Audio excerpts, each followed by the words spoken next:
അവതാരികയായും അഭിനേത്രിയായും പ്രേക്ഷകർക്ക് പരിചിതയാണ് Aparna Thomas. Air hostess ജോലി ഉപേക്ഷിച്ചായിരുന്നു Aparna content ക്രിയേഷനിലേക്ക് തിരിഞ്ഞത്. ഇത് ഞാൻ ആസ്വദിച്ച് ചെയ്യുന്ന ജോലിയാണെന്ന് അവർ വ്യക്തമാക്കിയിരുന്നു. ചില പ്രശ്നങ്ങൾ കാരണം ആദ്യത്തെ ചാനൽ ഒഴിവാക്കിയതും പിന്നീട് മറ്റൊരു ചാനൽ തുടങ്ങിയതുമെല്ലാം പ്രേക്ഷകരെ അറിയിച്ചു. തുടക്കത്തിൽ സ്ഥിരമായി വീഡിയോ ചെയ്യും റീൽസും എല്ലാം പോസ്റ്റ് ചെയ്യുന്നുണ്ടായിരുന്നു. എന്നാൽ ഇടയ്ക്ക് വെച്ച് അപ്രത്യക്ഷിതയാകുകയായിരുന്നു. ആഗ്രഹിച്ച പോലൊരു ഫ്ലാറ്റ് സ്വന്തമാക്കിയ സന്തോഷമെല്ലാം ഇൻസ്റ്റാഗ്രാമിലൂടെ പങ്കുവെക്കുകയും ചെയ്തു. പ്രൊമോഷനും അവതാരികമായൊക്കെ ആക്റ്റീവാണ് അപർണ. ഇൻസ്റ്റാഗ്രാമിലൂടെ അങ്ങനെയുള്ള വിശേഷങ്ങളെല്ലാം പങ്കിട്ടിരുന്നു.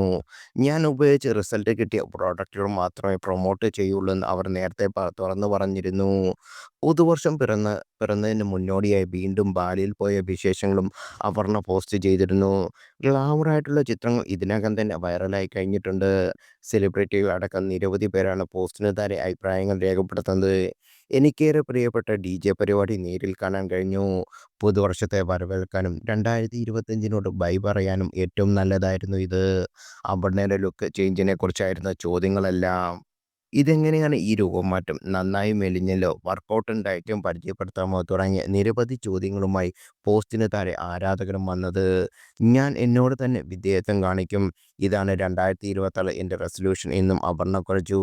മേക്കപ്പിനെക്കുറിച്ചും വസ്ത്രങ്ങളെക്കുറിച്ചുമെല്ലാം ചോദ്യങ്ങളെല്ലാം കൃത്യമായി പ്രതികരിച്ച് അപർണ ഫിറ്റ്നസ് ജേണിയിലേക്കുള്ള പ്രതികരിച്ചിട്ടില്ല.